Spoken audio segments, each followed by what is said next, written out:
Hello दोस्तों, स्वागत है आप सभी का हमारे YouTube channel point of learning में।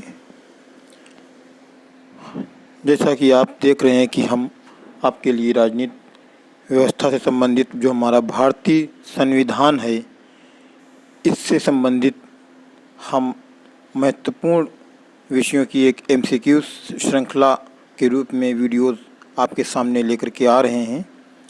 आज हमारा जो अध्याय है वो भारतीय नागरिकता से संबंधित है, यानी जो हमारे संविधान में नागरिकता संबंधी प्रावधान हैं उससे संबंधित सभी महत्वपूर्ण प्रश्नों को हमने आज के इस वीडियो में शामिल किया है।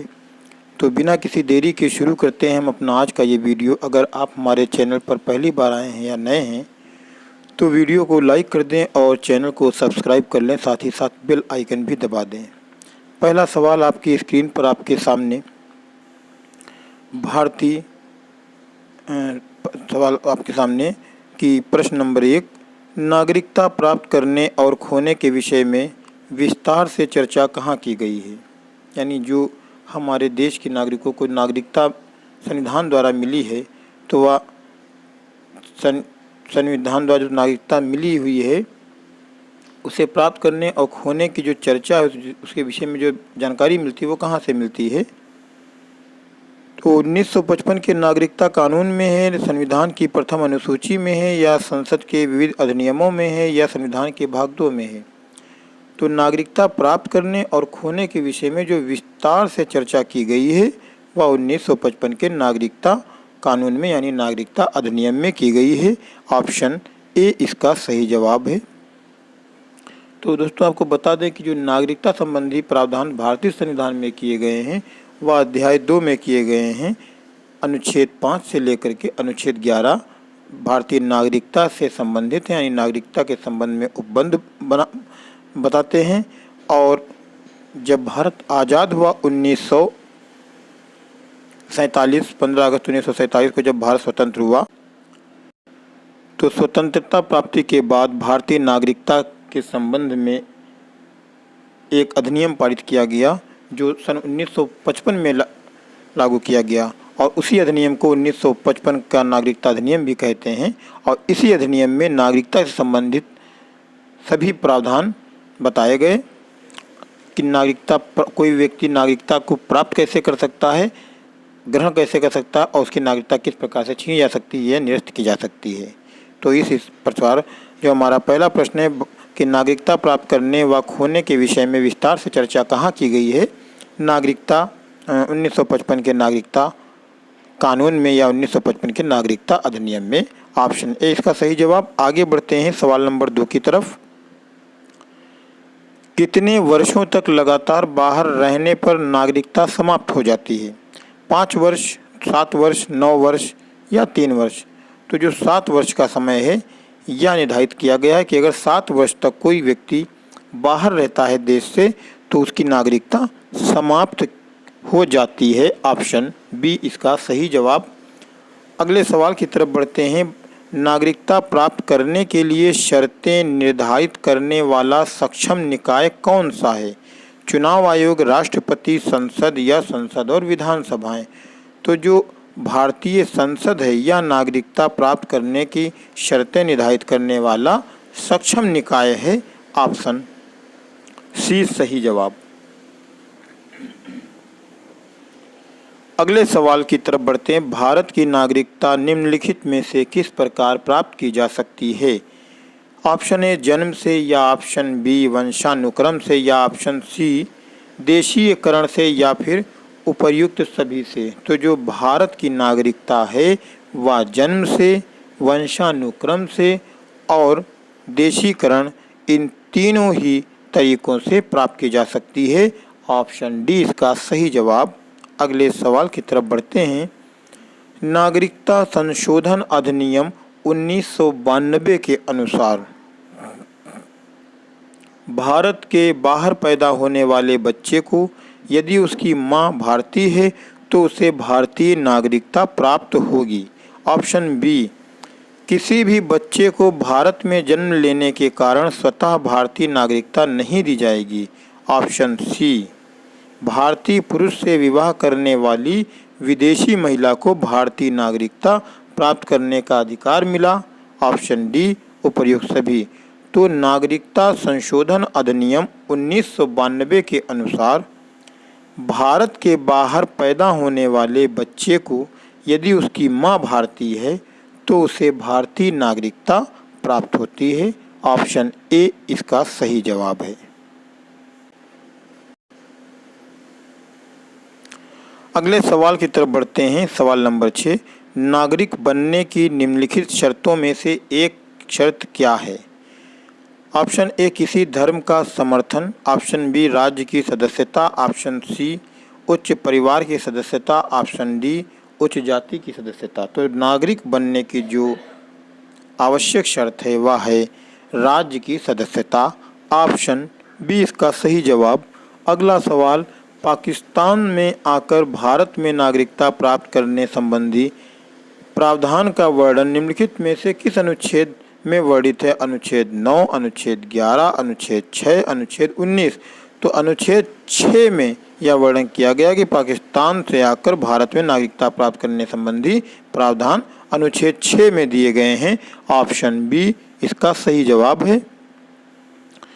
अगला सवाल, संविधान द्वारा प्रदत्त यानी प्रदान संविधान द्वारा दी गई नागरिकता के संबंध में संसद ने एक व्यापक नागरिकता अधिनियम कब बनाया? 1960 में, 1950 में, 1952 में, 1955 में। तो जो 1955 है इस में संसद में संविधान द्वारा प्रदान की गई नागरिकता के संबंध में संसद में 1955 में एक व्यापक नागरिकता अधिनियम बनाया गया जिसे भारतीय नागरिकता अधिनियम 1955 के नाम से जाना गया। और यही अधिनियम भारत का पहला नागरिकता संबंधी अधिनियम था जो भारत के नागरिकों को नागरिकता देने के लिए बनाया गया था। ऑप्शन डी इसका सही जवाब। अगला सवाल, किस देश में दोहरी नागरिकता का सिद्धांत स्वीकार किया गया है? संयुक्त राज्य अमेरिका, भारत, कनाडा, ऑस्ट्रेलिया। तो जो संयुक्त राज्य अमेरिका है यहाँ पे दोहरी नागरिकता का सिद्धांत स्वीकार किया गया है। ऑप्शन बी इसका सही जवाब। दोहरी नागरिकता वह नागरिकता होती है कि एक देश की दूसरी राज्यों की नागरिकता एक व्यक्ति को एक साथ दी जाती है। अगले सवाल की तरफ बढ़ते हैं। नागरिक बनने की निम्नलिखित शर्तों में से एक आवश्यक शर्त क्या है? तो यह सवाल अभी हम ऊपर पढ़ के आए हैं, राज्य रिपीट हुआ है, यानी कि राज्य की जो सदस्यता है वह नागरिक बनने की आवश्यक शर्त है। अगला सवाल, पाकिस्तान से आकर भारत में नागरिकता प्राप्त करने के संबंधी प्रावधान का वर्णन किस अनुच्छेद में किया गया? अनुच्छेद 6 में किया गया है। यह सवाल भी आपका रिपीट हो गया। अगले सवाल की तरफ बढ़ते हैं। कौन सी शर्त भारत की नागरिकता प्राप्त करने के लिए नहीं है? निम्नलिखित में से कौन सी शर्त भारत की नागरिकता प्राप्त करने के लिए नहीं है? अधिवास, वंशानुक्रम, पंजीकरण या संपत्ति स्वामित्व।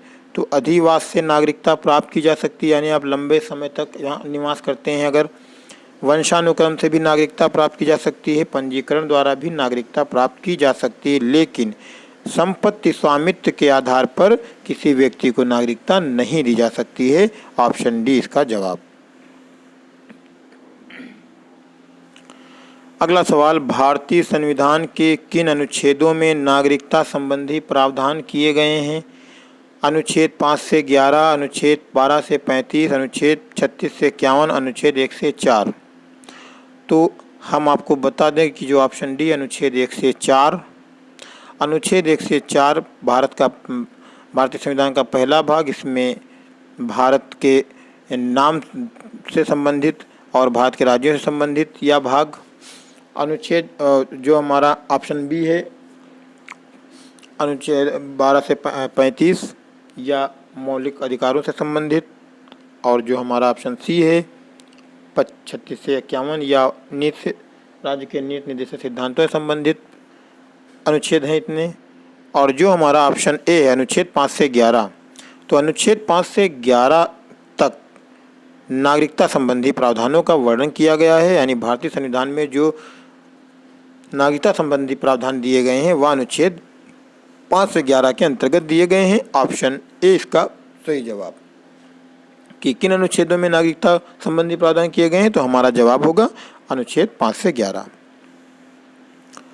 भारतीय संविधान निम्नलिखित में से कौन सी नागरिकता प्रदान करता है? दोहरी नागरिकता, एकल नागरिकता, उपर्युक्त, दोनों या फिर विपरीत में से कोई नहीं। तो भारतीय संविधान जो है भारतीय नागरिकों को एकल नागरिकता प्रदान करता है। ऑप्शन बी इसका सही जवाब है। अगला सवाल, किस अनुच्छेद के तहत संसद को नागरिकता के संबंध में कानून बनाने का अधिकार प्रदान किया गया? अनुच्छेद 9, अनुच्छेद 10, अनुच्छेद 11, अनुच्छेद 5। तो जो अनुच्छेद 11 है इसके तहत संसद को नागरिकता के संबंध में कानून बनाने का अधिकार प्रदान किया गया है। ऑप्शन सी इसका सही जवाब।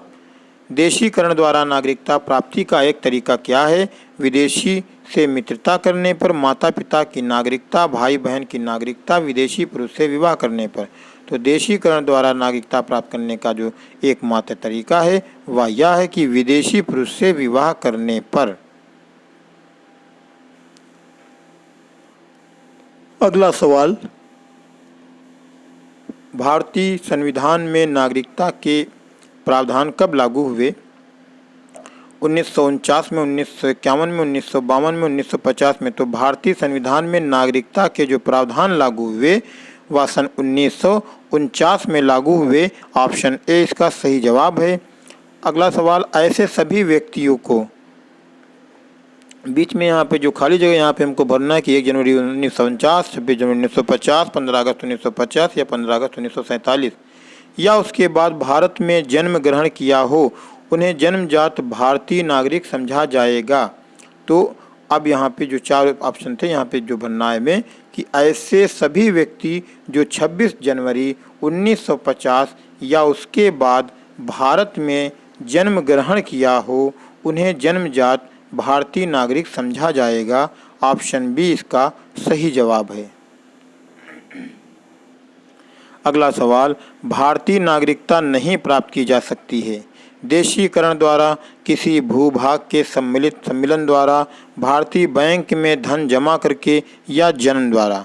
तो भारतीय नागरिकता जो प्राप्त नहीं की जा सकती है वह भारतीय बैंक में धन जमा करके नहीं प्राप्त की जा सकती, बाकी सभी के द्वारा प्राप्त की जा सकती है। ऑप्शन सी इसका सही जवाब। भारतीय संविधान के अंतर्गत भारत के नागरिकों को वे कौन से अधिकार प्राप्त हैं जो गैर नागरिकों को प्राप्त नहीं हैं?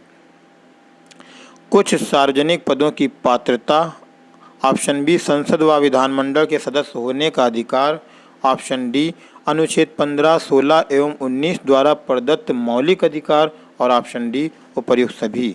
तो भारतीय संविधान के अंतर्गत भारत के नागरिकों को जो अधिकार प्राप्त हैं और जो गैर नागरिकों को प्राप्त नहीं हैं वह या ए और बी, सी उपर्युक्त तीनों ही अधिकार प्राप्त हैं। ऑप्शन डी इसका सही जवाब।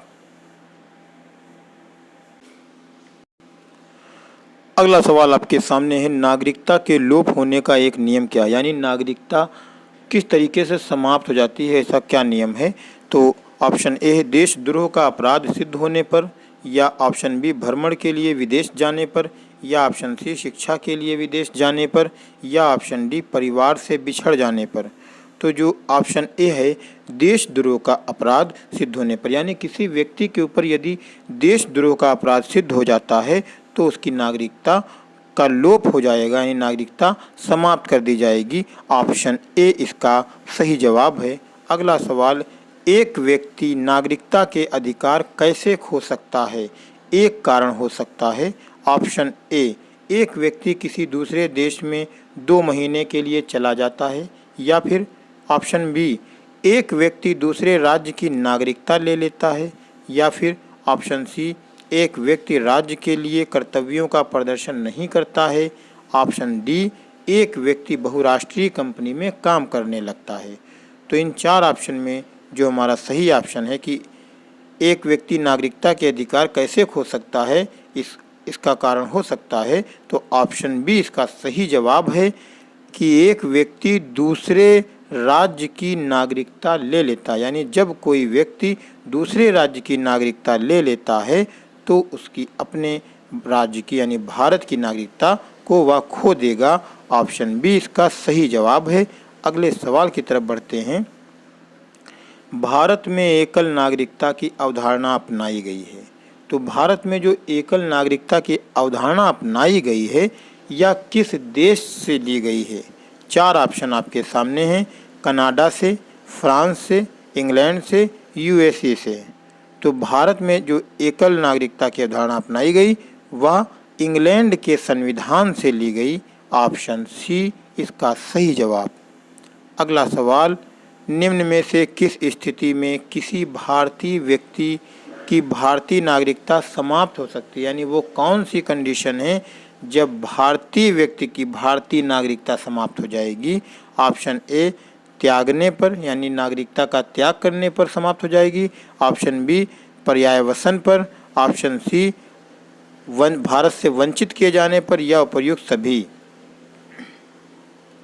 तो किसी जो भारतीय व्यक्ति की जो भारतीय नागरिकता समाप्त हो सकती है वह नागरिकता त्यागने पर, पर्यावसन पर या वंचित किए जाने पर। इन सभी जो प्रयुक्त सभी ऑप्शन हैं, इन सभी स्थितियों में भारतीय व्यक्ति की भारतीय नागरिकता समाप्त की जा सकती है। ऑप्शन डी इसका सही जवाब।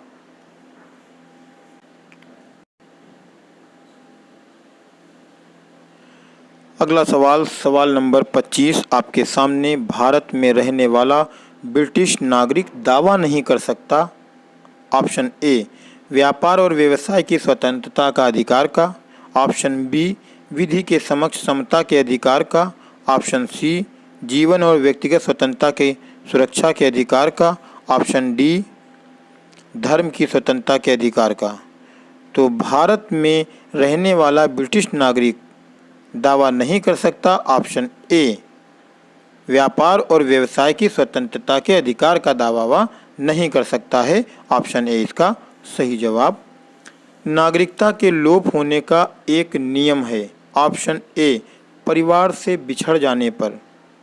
ऑप्शन बी, देशद्रोह का अपराध सिद्ध होने पर। ऑप्शन सी, भ्रमण के लिए विदेश जाने पर। और ऑप्शन डी, शिक्षा के लिए विदेश जाने पर। तो नागरिकता के लोप होने का जो एक नियम यानी कि जो एक कारण है कि किस प्रकार से किसी व्यक्ति की नागरिकता समाप्त हो जाएगी या विलुप्त कर दी जाएगी, तो वो हमारा ऑप्शन बी है कि अगर किसी व्यक्ति पर देशद्रोह का अपराध सिद्ध हो जाता है तो उसकी नागरिकता का लोप हो जाएगा। ऑप्शन बी इसका सही जवाब है। अगला सवाल, एक व्यक्ति नागरिकता के अधिकार कैसे खो सकता है? कारण हो सकता है। एक व्यक्ति बहुराष्ट्रीय कंपनी में काम करता है। एक व्यक्ति किसी दूसरे देश में 2 महीने के लिए चला जाता है। एक व्यक्ति दूसरे राज्य की नागरिकता ले लेता है। या एक व्यक्ति राज्य के लिए कर्तव्यों का प्रदर्शन नहीं करता है। तो यदि कोई व्यक्ति दूसरे राज्य की नागरिकता ले लेता है तो उसकी नागरिकता वह अपनी नागरिकता खो देगा, यानी भारत में उसकी नागरिकता समाप्त हो जाएगी। यह कारण हो सकता है। ऑप्शन सी इसका सही जवाब।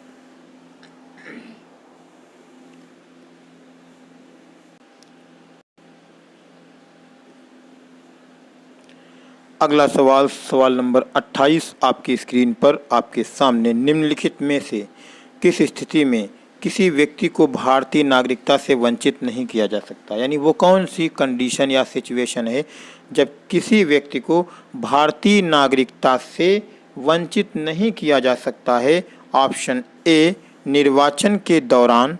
ऑप्शन बी, आपातकाल के दौरान। ऑप्शन सी, युद्ध के दौरान। या उपर्युक्त सभी।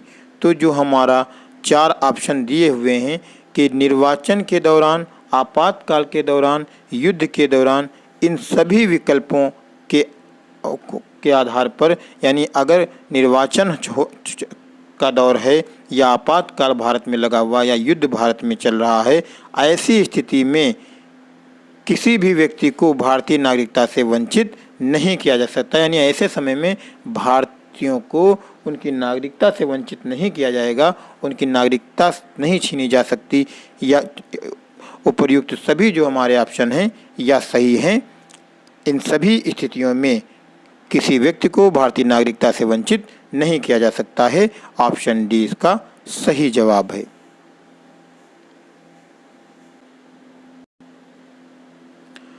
तो इस तरीके से दोस्तों आज की हमने अपने इस वीडियो में भारतीय नागरिकता से संबंधित सभी महत्वपूर्ण प्रश्नोत्तर को शामिल किया जो प्रतियोगी परीक्षाओं में बहुत बार पूछे जाते हैं या बार बार पूछे जाते हैं। और इसी के साथ यहीं पर हम अपने आज के इस वीडियो को समाप्त करते हैं और विराम लेते हैं। मिलते हैं एक नए वीडियो के साथ, फिर नए महत्वपूर्ण प्रश्नोत्तर की श्रृंखला के साथ। अगर आपने अभी तक हमारे चैनल को लाइक नहीं किया, लाइक कर दें, और वीडियो को लाइक नहीं किया, लाइक कर दें, चैनल को सब्सक्राइब जरूर कर दें।